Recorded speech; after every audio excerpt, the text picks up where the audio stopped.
Morning. Don't know where you are, but where I am, it's early. The world's still stretching. The coffee's hot, and the signals are already coming in.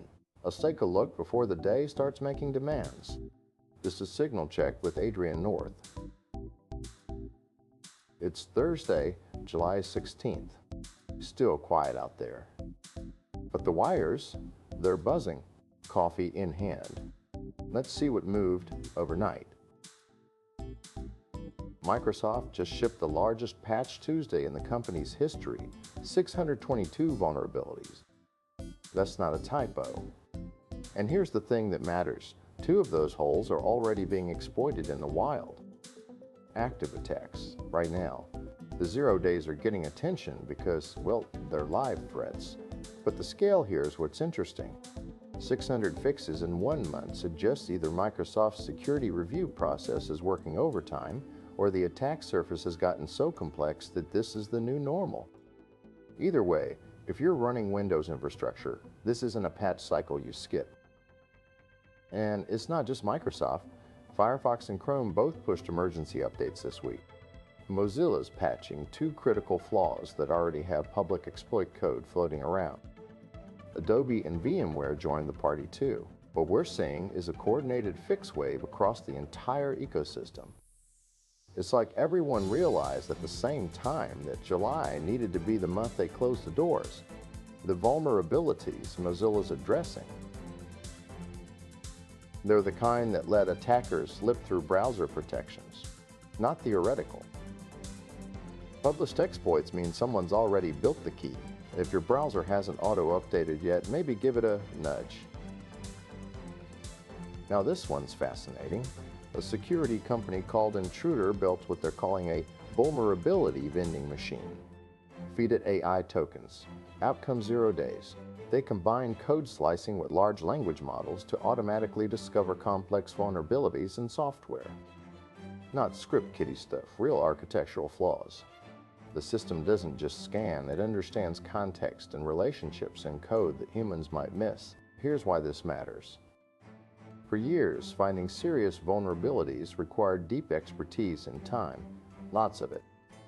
If AI can now do that work at scale, the entire game changes. Good news if you're a defender trying to find holes before attackers do. Terrifying news that this capability becomes commodified. We're entering a phase where the tools to break systems and the tools to defend them are both accelerating, and it's not clear which side is winning. OpenAI apparently built its own super hacker. They're calling it GPT-Red. It's an LLM specifically trained to probe and attack OpenAI's own models, stress testing them, looking for jailbreaks, trying to coax out behavior the safety teams don't want. The idea is, if you build an AI that's really good at breaking your other AIs, you can patch the weaknesses before someone else finds them. It's the red team approach taken to its logical extreme. And honestly, it makes sense. If your AI is going to get poked and prodded by every clever prompt engineer on the internet, you might as well do it yourself first. Controlled demolition instead of waiting for the blast. The question becomes, how good is GPT-Red? And what happens when the thing designed to find exploits gets really, really good at it? Okay, shifting gears, Runner's World is talking about back-to-back long runs. Not your typical weekend where you do 1 long effort and recover, but stacking 2 long runs on consecutive days. The theory is durability. You teach your body to perform when it's already fatigued, when glycogen's depleted, when your legs don't quite have the spring they had yesterday. That's the state you'll be in at mile 20 of a marathon. So why not train there?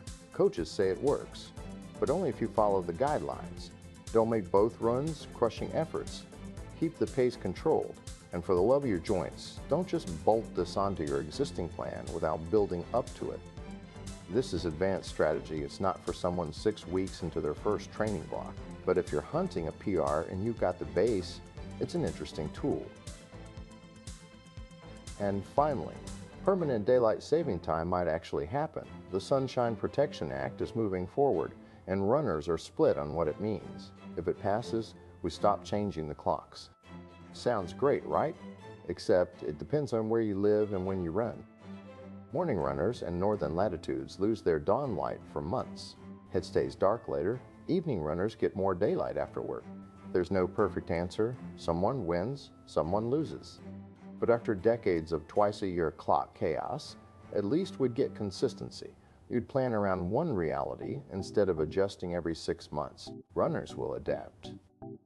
Railways do. Headlamps exist for a reason. That's Signal Check for today. Close the tabs, step outside. The day's waiting. We'll talk again next time.